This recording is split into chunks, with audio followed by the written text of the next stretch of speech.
Hello, this is Michael from Vienna. It's my great pleasure to introduce Gijs van Wulfen. So I think actually you don't need to introduce Gijs. He's one of the most well-known authorities in innovation and design thinking worldwide, but we have some ISPIM newcomers. He's also an ISPIM veteran or a very good part of the ISPIM family. And but for those who are new to ISPIM, so this is Gijs. And he is the founder of the Force Innovation Method, which is a scientifically proven methodology for the early phase of innovation, the start of innovation. He's writing books like all the time. One of his books, The Innovation Maze, has been crowned as Management Book of the Year. I think it was 2 years ago or last year, can't remember. He's an influencer and an influencer in innovation. So usually when we are talking about influencers, we are thinking about some makeup artists, but he's very close to the number of makeup artists. So he has 330,000 followers on LinkedIn, which for a topic like innovation is a lot. Still far away from what makeup videos could do, but maybe this is one of the next steps. There's a new book coming out, which is the Inspiration for Innovation, 101 Lessons for Innovators. And his inspiring talk will be on innovation, from innovation hero to innovation zero. I think it's your personal story about what happened over the last few months. So it's yours. And one thing, if you have questions, put it in the Q&A down there. And at the end of the session, I will fetch them all together and do a wrap up of your questions. Gijs, the floor is yours. Yeah, thank you very much, Michael. You know, of course, I had here a speech, 25 tips on innovation in a crisis, but everyone has that speech, right? And I thought, don't do it. I thought, let's tell a story from my personal side, because I went from innovation hero, between brackets, to innovation zero in 3 weeks. Now, of course, we're all innovators, but first of all, we're all human beings. And how innovative are you yourself? You had to be pretty innovative too the last times, I think, during your lockdown. I did, you know, Crete, I'm living on Crete in the Mediterranean. Crete locked down. And what happened? Wow, all my business disappeared. It was gone. Now, because also internet is very bad on Crete, the donkeys are working now very hard to bring all the bits and bytes over the mountain, the Mount Psiloritas here. I made this little video. And the video tells my personal story and has a very simple message to you as innovators, but first of all, to you as human beings. So I would say, Liam, when you're ready, let's rock and roll. I'll tell you a story about a hero I know. AC/DC. How to reinvent yourself.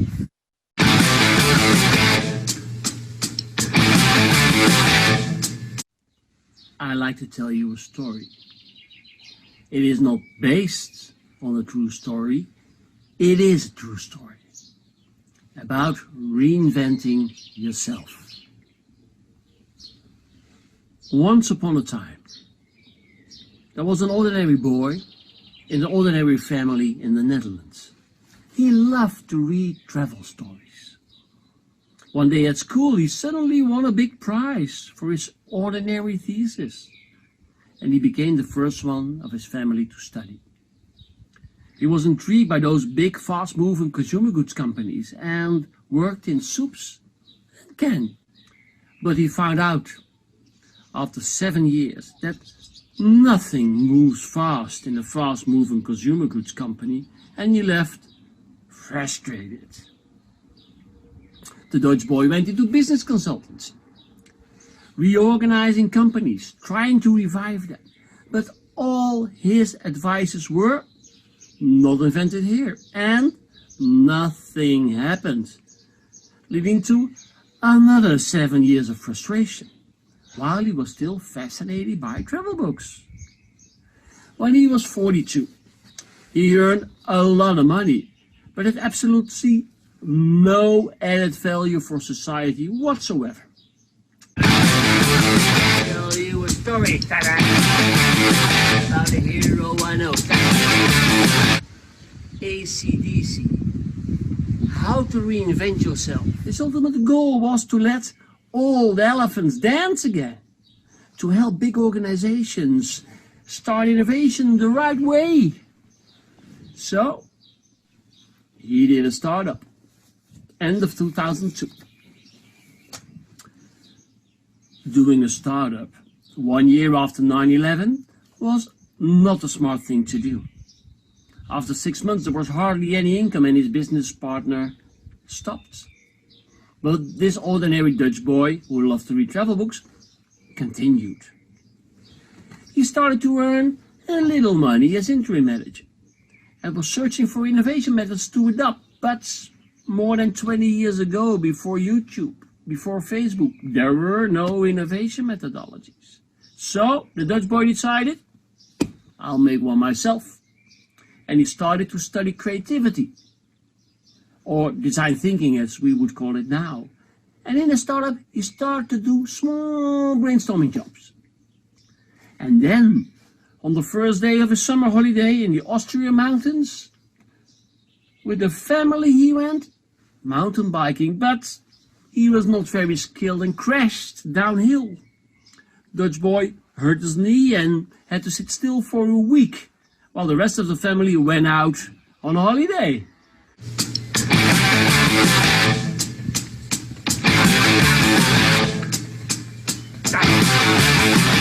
But he had some post-it and pens, and in that week he wrote a complete structured innovation methodology, combining creativity with business excellence.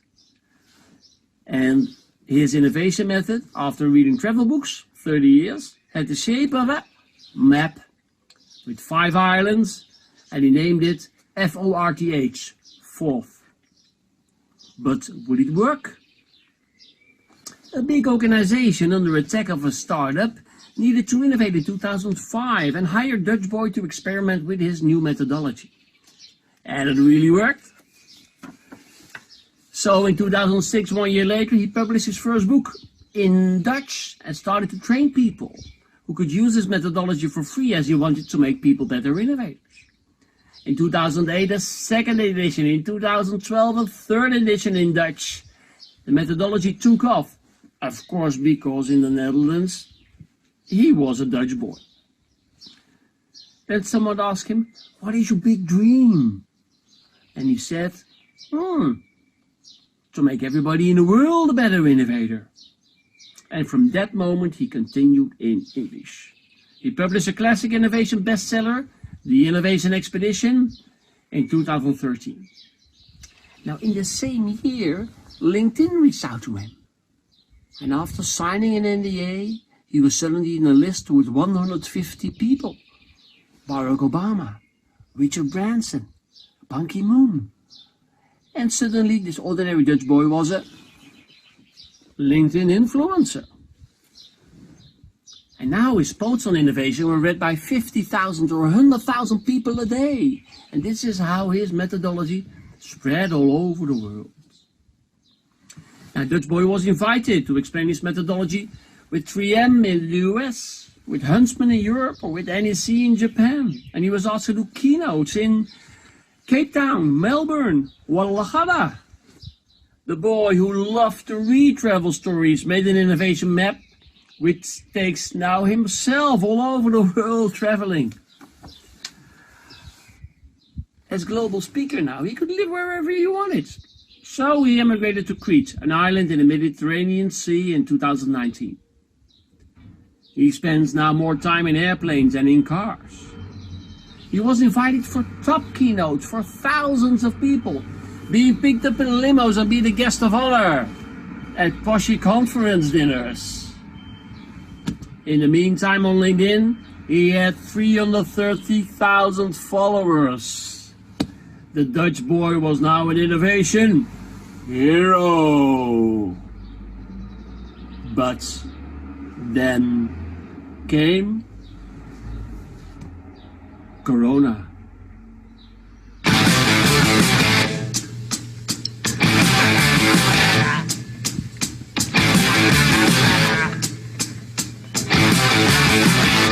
Dutch boy was actually facilitating in China a project with his fourth innovation methodology in Shanghai in November 2019, when Corona hit China. China was locked down January 23, 2020, and he continued the project online. But then in March, more and more countries went into complete lockdown. Malaysia, New Zealand, Iran, France, Germany, Italy, Spain, the US, the Netherlands, and Crete. Traveling had become impossible. And he saw that in 10 days, all his keynotes, all his new products for 2020 were cancelled. He felt a bad dream become reality. And the Dutch boy realized, my business has stopped completely.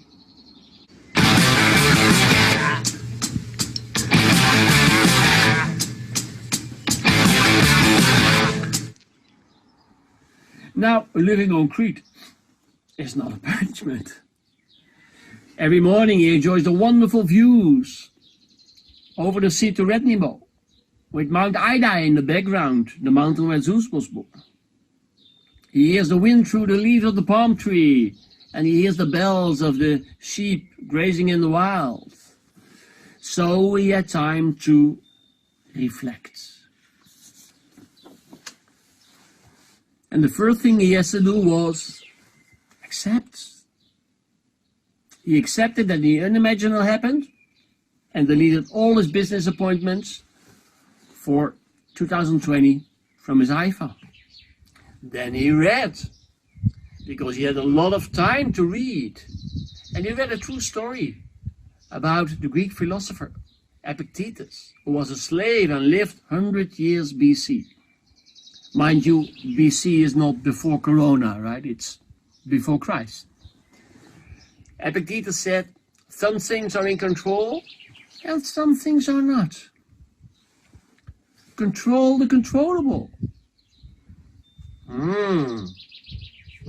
Control the controllable gave the Dutch boy peace of mind.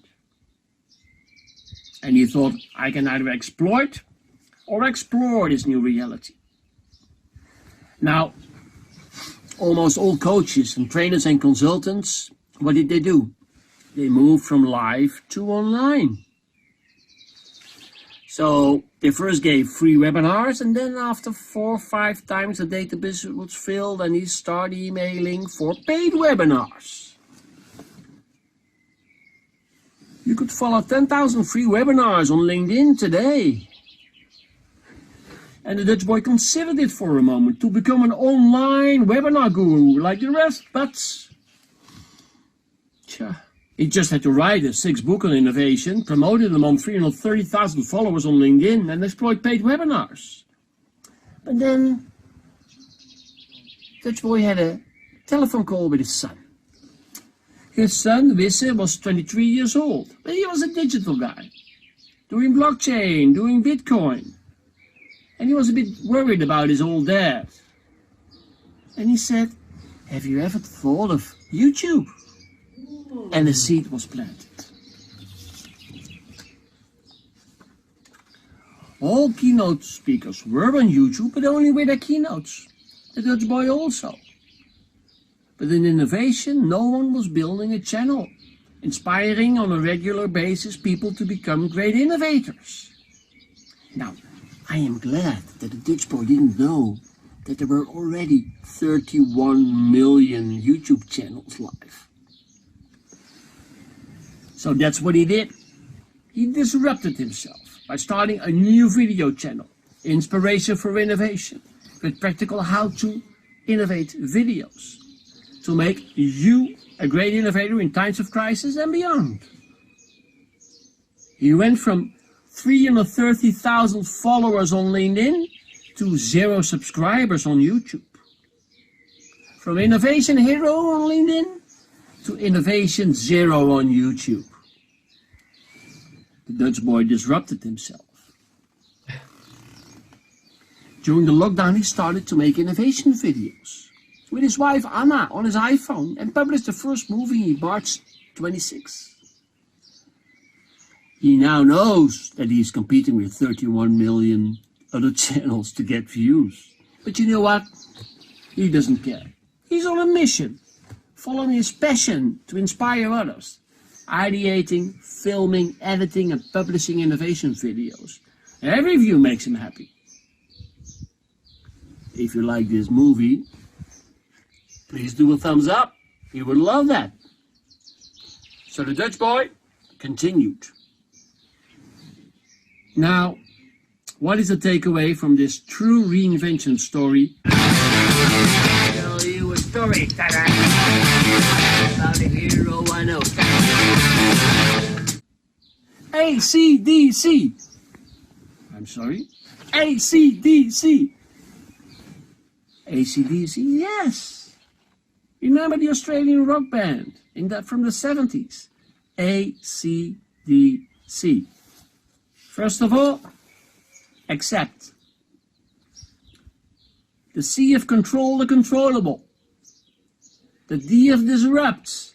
And the C of continue. AC/DC.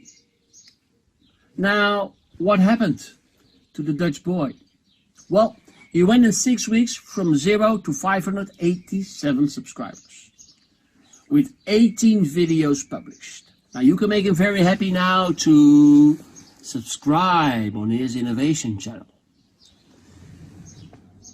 Thank you for your attention for this true reinvention story. P.S. The Dutch boy, that's me. Gijs van Wulfen. Thank you for watching and stay safe. Thank you so much, Gijs, for a very, very inspiring speech video. Would have been nicer live here with a guitar. Yeah. So I'm quite sure that there might be a few questions that I would like our audience to put in the Q&A session. So I can tell you out of the Q&A session, you have a subscriber. So Camilo is saying, okay, I subscribed, so one more year. As we are waiting for questions on the different areas. So what happened there when you were locked in Greece? So there are worse places to be locked, actually. Yes. What happened there? So what was the first thought that came into your mind? Well, I thought, like a lot of other people, that it wouldn't be so really bad, right? So, yeah, but then I also, I was also very rational about it, right? Oh, look at the casualties, it's kind of a big flu, and look at the consequences. But then later and later, yeah, it got me personal also. And I live in a village of 300 people. Right, 250 are older than 75, right, in Greece. So everybody was really protective here of everybody. And I came in from Houston beginning of March via Istanbul airport. Now, where East week west, so where that's really a Corona handover place. So I was really scared of coming home here and contaminating other people here. So I was in a self-quarantine for 14 days, just don't want to contaminate my old neighbor. And then I thought, wow, I know, I should start Houston the 4th in July, and it went out of the calendar, and all my things went out of the calendar. And of course, you get a bit disappointed and pissed. But then I said, like Epictetus, control the controllable. And that helped me so much. Just from one day to another. Come on, let it go. Now, either you don't let it go or you let it go. You can't let it go a little bit, right? So that's what I did. And that gave... Your subscriber Camilo is asking, how did you overcome the feeling of defeat? Do you have a mantra? No, I don't have a mantra. No. It's just... AC/DC maybe. Oh, yes, I would have said that. But I think that every one of us has these two voices, the voices of your conscious and your subconscious, or your intuition. And there's also a strong will in me too. And then I had to accept it. I don't know how it worked. It worked pretty intuitively, I guess. but it took some days, I guess, and then I just let it go, and it felt quite okay. If you try to grasp something which is slowly disappearing, it's, you know, it's like trying to hold a piece of wet soap. Have you ever tried that? The moment you push wet soap, it disappears. So you have to hold it loosely, and then there was nothing there. So I thought, okay, but I felt this mission in myself of, you know, I was from a global speaker, I was a local speaker in a village of 350 people. Hey. So this brings us to the next question from Klaus Langkurt. And he's asking, how much does your personality have to do with the spirit you innovate yourself? And are there people who can never be that kind of mentality, or can everybody learn that spirit? Yes, I think, you know,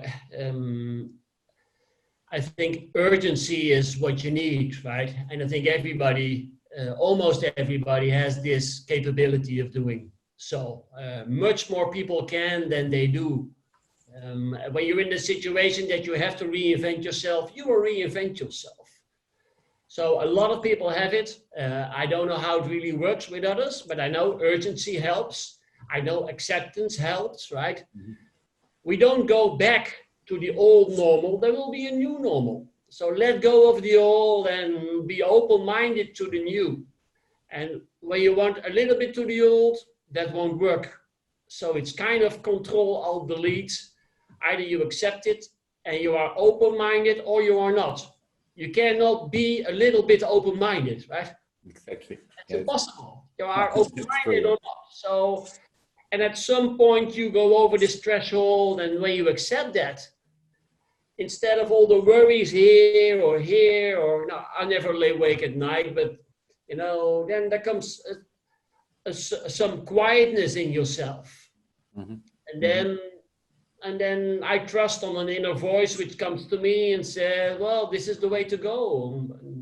I hope it works for a lot of people like this. So there is another question from Karina, which I just lost. So Karina is asking, Karina Jensen is asking, what is the most important factor for making a successful transition to a YouTube channel? Oh, yes. Well, I really started at zero, right? Do you know how difficult it is to start a new YouTube channel? Oh my God. I didn't know. You have to be naive in everything what you start. And I'm a pretty naive guy. And I just believe that when I start something, I can make a success. And there will be a lot of people saying to me, Gijs, it won't work. But, you know, you have to be deaf for them. And you have to believe in yourself. But I'm learning 5 new skills now. I'm learning how to film. I'm learning how to edit with iMovie. I learned how to upload on YouTube, which is not easy from Crete with all the donkeys getting the bits up. It's, you know, you have to do serious CEO things on YouTube to get one view at all. So, you know, but I think, Karina, the success factor for me is, I guess, my drive. I just want to make this a success, right? So when you know where you want to go and when you have a strong will to get there, you can get there. So I once wrote a blog, the most important skill of an innovator is his will, right? And we are all watching this. And, you know, we do innovation because it's so difficult. That's why we're here, right? We're all those lonely wolves, right? We are here because it is so difficult. And I love difficult things. And it makes me develop myself, and yeah, so I think will is a very important success factor, and I think people can learn a lot when you're open-minded, and you have to, that helps, and this is how I grow my skills, but I'm not there yet, so subscribe. There's another question from a guy that nobody knows. Elko Hunzik is asking, hi Elko, by the way, miss you. Elko is asking, will you return to your old life, assuming that this will be possible within the next few years? He's saying 2 to 3, so let's hope it will be next year. Would you go back to the old life completely, or somehow do a mix of BC and DC time? Yes, there is no old life. There is no old life. Give it up, everybody. There is no old life. There is a new life, and in the new life, online will be hybrid with offline. In the meantime, the fourth innovation method, we experimented with it. It was highly successful live, you know, doing 15 workshops in 15 weeks. So more than 200 people do it all over the world. And we took it on the initiative of Cooney Middle, who took the initiative, okay, let's try fourth online with how can we reduce the impact of COVID? And together with 22 fourth facilitators from all over the world, we took fourth online. And like you, we experimented with Trello, with Miro, with Mural, and it really worked. So we made an online version of fourth now, 10 weeks. There is an online training of fourth now, you know, just to get people online because, and some of them are watching, you know, I'm happy that, you know, I'm an old guy, my children are independent, but when I was 40 now, you know, I had a home with a mortgage and you know, and suddenly your income drops like this, that's a heavy burden. So I'm glad to facilitate that all the fourth facilitators can take the methodology online, and we're doing now an online course. And I believe that in innovation, there will hybrid innovation processes will be the outcome of this. Okay. On the one hand, because online has increased what's possible, right?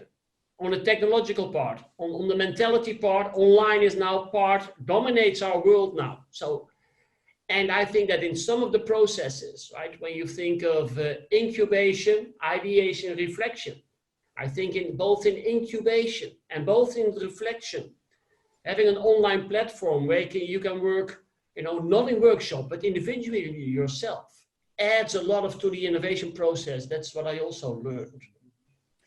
We have another question from Chalet Yang. Hopefully the name, I pronounced the name right. Seems to be Chinese, but she comes from University of Oulu in Finland. So hello to Oulu, miss Finland anyhow, and I miss Oulu.